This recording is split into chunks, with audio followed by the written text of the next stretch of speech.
This is Mac OS Ken. Price targets rise for Apple. Apple pops more blue bubbles on Android. And Apple Podcasts are getting into Teslas.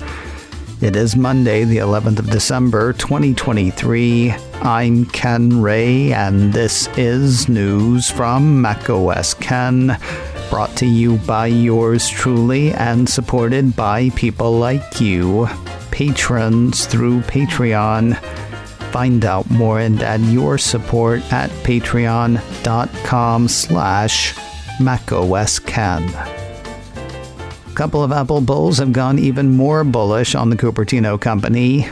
Apple 3.0 ran parts of a couple of notes from analysts since last we spoke, one from Morgan Stanley analyst Eric Woodring, and another from Wedbush analyst Daniel Ives. Noting the positive run Apple shares have had over the last few weeks, the Morgan Stanley analyst lists three factors. The note lists those as 1. A bias towards quality mega-cap stocks during a period of elevated uncertainty. 2. Strengthened services and gross margins offsetting well-known near-term iPhone unit challenges in China. And 3. Growing anticipation around Apple becoming a key edge AI enabler, as Morgan Stanley hypothesized last month. The way he and his see it, those three factors will serve as tailwinds going forward. Meanwhile, two possible headwinds seem to have died down in Woodring's estimation, as problems in the supply chain have given way to stability, and the timeline of the DOJ versus Google trial has been pushed out years in his team's belief.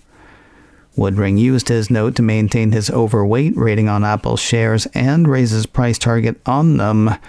That went up from $210 to $220. Never one to be outdone where Apple targets are concerned is Wedbush analyst Ives. According to his note, he and his feel good about their call for between 220 million and 230 million iPhones sold in fiscal year 2024.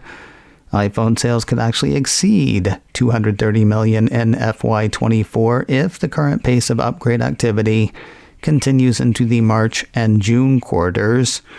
The US and China are seeing strong upgrade activity that's resilient despite the bear noise.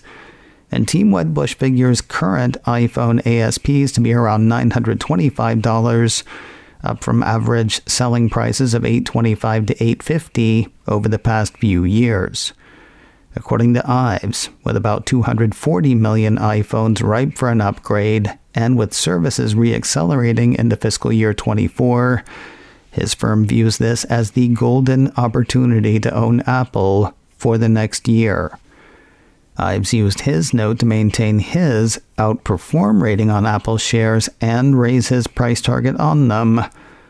That has gone from $240 to a street high $250. Another communications app has tried the blue bubbles for Android thing. Seems to have succeeded before being stopped by Apple. Now that stoppage has drawn attention from a sitting U.S. senator. It's been a big few days. Here's how it's played out so far. On Tuesday, the 5th of December, Cult of Mac ran a piece outlining the Android app Beeper Mini. The report says it may be the first fully reverse-engineered iMessage offering, connecting an Android phone to Apple servers like an iPhone would. Is that allowed? It depends who you ask. Beeper CEO Eric Mijakovsky indicated to Ars Technica that reverse engineering for interoperability is legal, a fair use exemption to the Digital Millennium Copyright Act's restrictions against circumventing encryption or other protections. The app also goes out of its way to avoid trademarks like iMessage, referring instead to blue bubbles and the like, and the rest might be considered nominative fair use. So the app launched, and everything was hunky-dory until it was not. Turns out if you ask Apple whether reverse engineering iMessage is allowed, they think it's not. On Friday, TechCrunch ran a piece saying not only was Beeper Mini no longer working, it had been killed by Apple, and they knew because Apple said so. In a statement to a few outlets, Apple said, "We build our products and services with industry-leading privacy and security technologies designed to give users control of their data and keep personal information safe. We took steps to protect our users by blocking techniques that exploit fake credentials in order to gain access to iMessage. These techniques pose significant risks to user security and privacy, including the potential for metadata exposure and enabling unwanted messages, spam, and phishing attacks. We will continue to make updates in the future to protect our users." While Apple said it shut down Beeper Mini to protect users, Beeper CEO says Beeper Mini was doing that. Ahead of Beeper Mini's launch, Mijakovsky pointed out that green bubble texts are unencrypted. According to the CEO, that means that anytime you text your Android friends, anyone can read the message. Apple can read the message, your phone carrier can read the message, Google. Literally, it's just like a postcard. Anyone can read it. So Beeper Mini actually increases the security of iPhones. Once Apple stopped the beeping, TechCrunch had Mijakovsky saying, "I think the biggest question is, if Apple truly cares about the privacy and security of their own iPhone users, why would they try to kill a service that enables iPhones to send encrypted chats to Android users?" With their announcement of RCS support, it's clear that Apple knows they have a gaping hole there. Beeper Mini is here today and works great. Why force iPhone users back to sending unencrypted SMS when they can chat with friends on Android?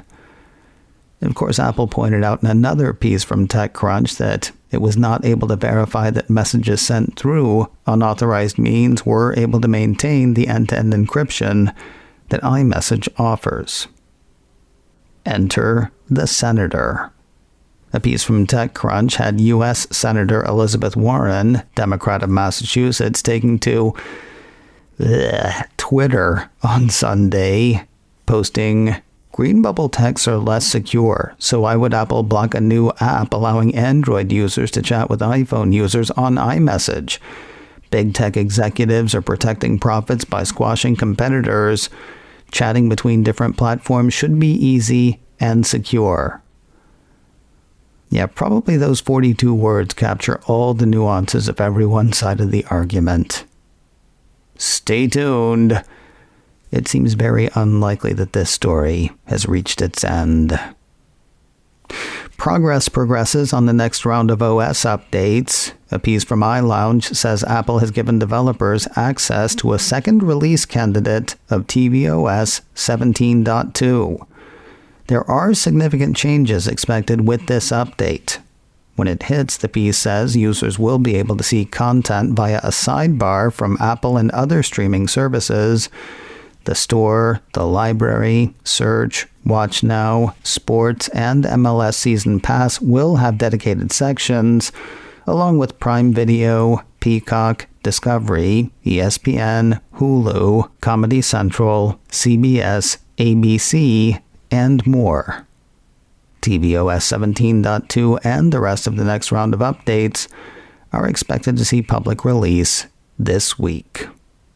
And finally today, it seems that nearly every Tesla on the road is getting support for Apple Podcasts.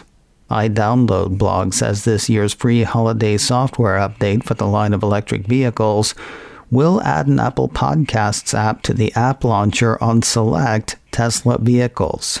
That includes the Model S, 3, X, Y, and Cybertruck, which I hear is going to be awesome once it's done rezzing. It's not my joke, but I do like it. On first run, the piece says the user will need to scan the QR code using their iPhone to open a web page and sign in with their Apple ID to authorize Tesla to use Apple Podcasts. Once in, all of the usual categories will be available according to the piece, including Listen Now, Browse, and Charts tabs, as well as charts for the top shows, top episodes, latest episodes, and recently played episodes. The Tesla version of the app will also sync playback position, so you can pick up where you left off going from another device to the car or vice versa. Same as you would going from an iPhone to an iPad or vice versa. Tesla's holiday software update is expected this week.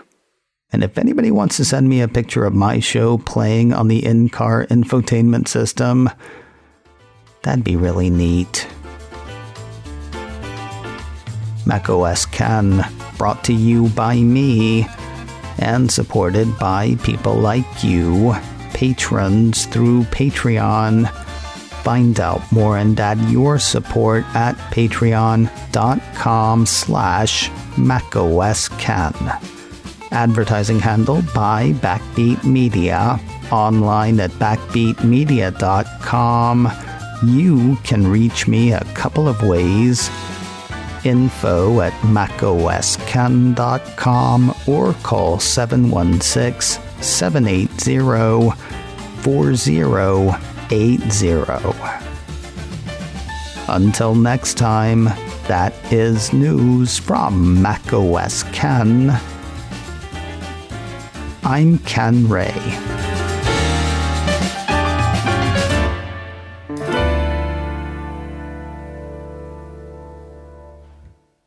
Ciao.